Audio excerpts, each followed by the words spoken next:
The biggest event of the year in Fire Emblem Heroes is here. The 5th group of Choose Your Legends characters are now available. This is really big for me. For a good chunk of this year, I was feeling a lot of burnout. I couldn't get myself to play a bunch of games, even some of my all-time favorites. But at the start of the year, Nintendo held their annual Fire Emblem popularity poll, and the results motivated me to install Heroes for the first time in 2 years. Just as a brief history lesson, when Fire Emblem Heroes first launched, Nintendo held a popularity poll as a publicity stunt. The top 4 characters would get special variants added to the game later in the year. Each player had the opportunity to vote 7 times, and could vote for nearly any character that had appeared in any Fire Emblem game.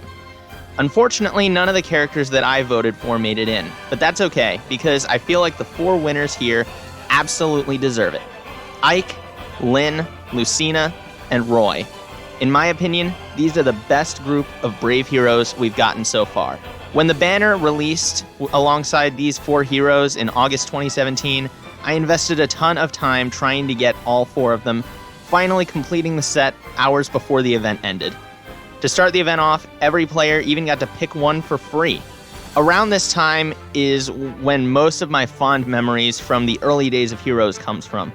I remember my team being Ike, Lynn, Lucina, all the brave variants, and Alencia, because I needed a sword character and I couldn't get Roy until literally right as the event was ending.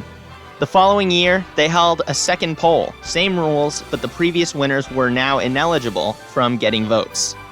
Again, the group is pretty solid in my opinion. Ephraim, Hector, Veronica, and Celica.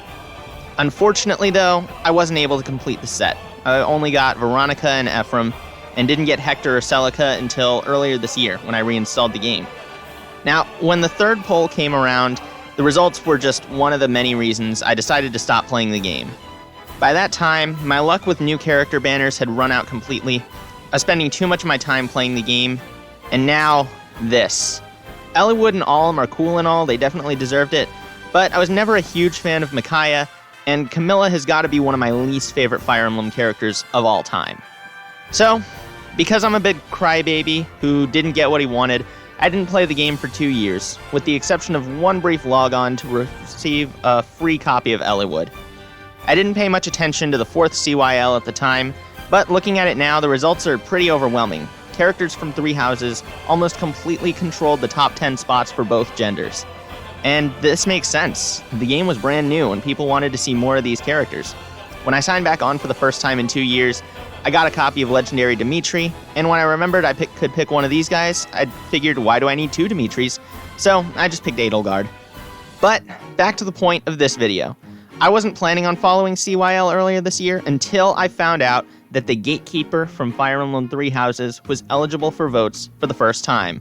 I unironically liked him in 3 Houses and just thought it'd be funny for him to win.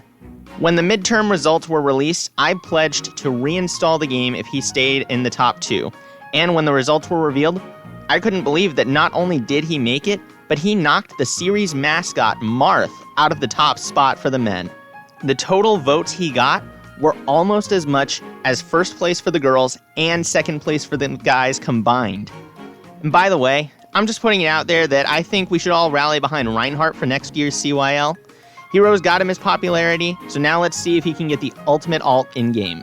So, after Gatekeeper won, I reinstalled the game and decided I was going to save orbs until August. Some estimations I saw online claimed that players could get around 300 orbs for free per month. It takes 20 orbs to summon a full set of 5 characters. And I had missed out on 2 years worth of story content that could boost that total further. So, I started saving, and the 300 orb estimation was definitely right. Then, they added Ingrid and Dedue. Then Severa and Inigo. Then they gave Sigurd, one of my favorite main characters, one of the most busted skill sets in the game, and they did the same for Edelgard and Dimitri.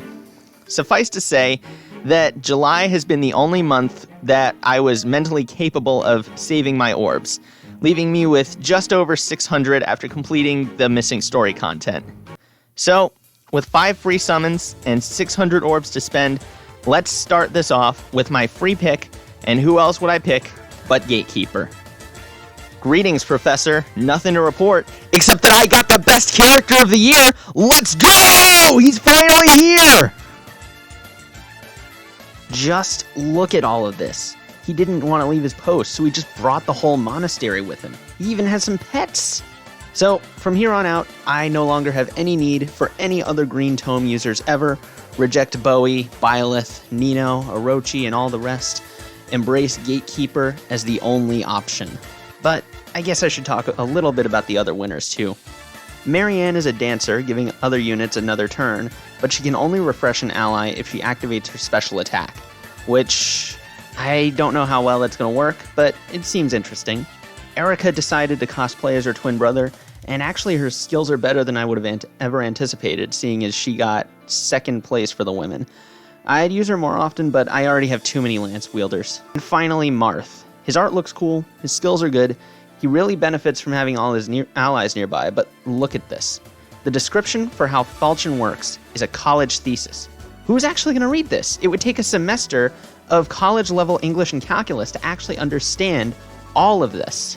I spent all 670 orbs I had on this banner, and I got at least one free copy of each of the focus characters, but in addition to these guys, I managed to get a few other 5-star characters. Gatry, Nagi, Aiden, Aranis, Elwood, Jenny, and most of the extra characters I got provide great skills I can either teach to these heroes or inherit to ones I've already trained.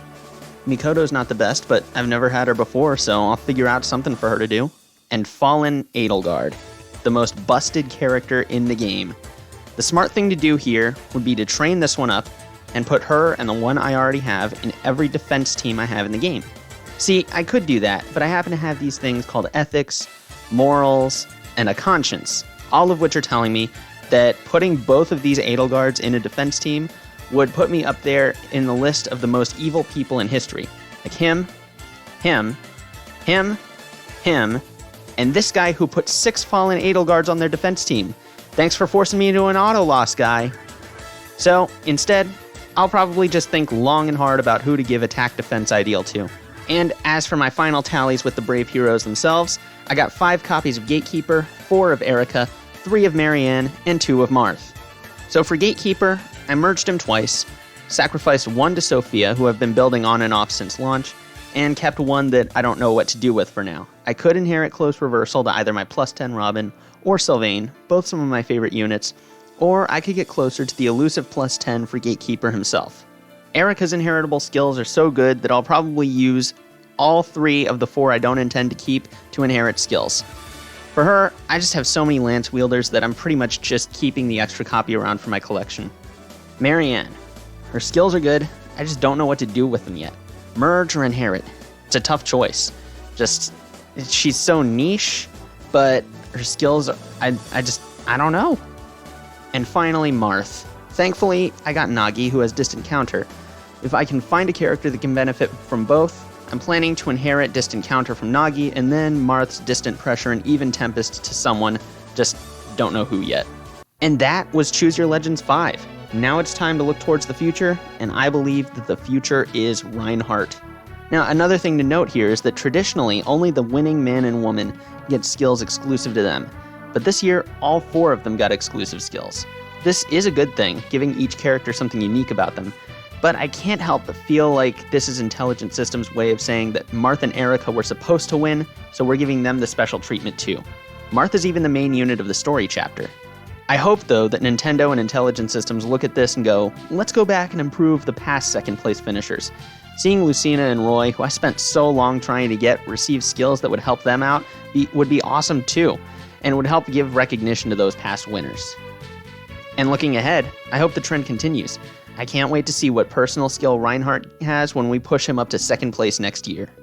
That's all for now. Hope you guys enjoyed the video. If you liked it, please leave a like and subscribe to the channel. And until next time, I have nothing else to report. See you later.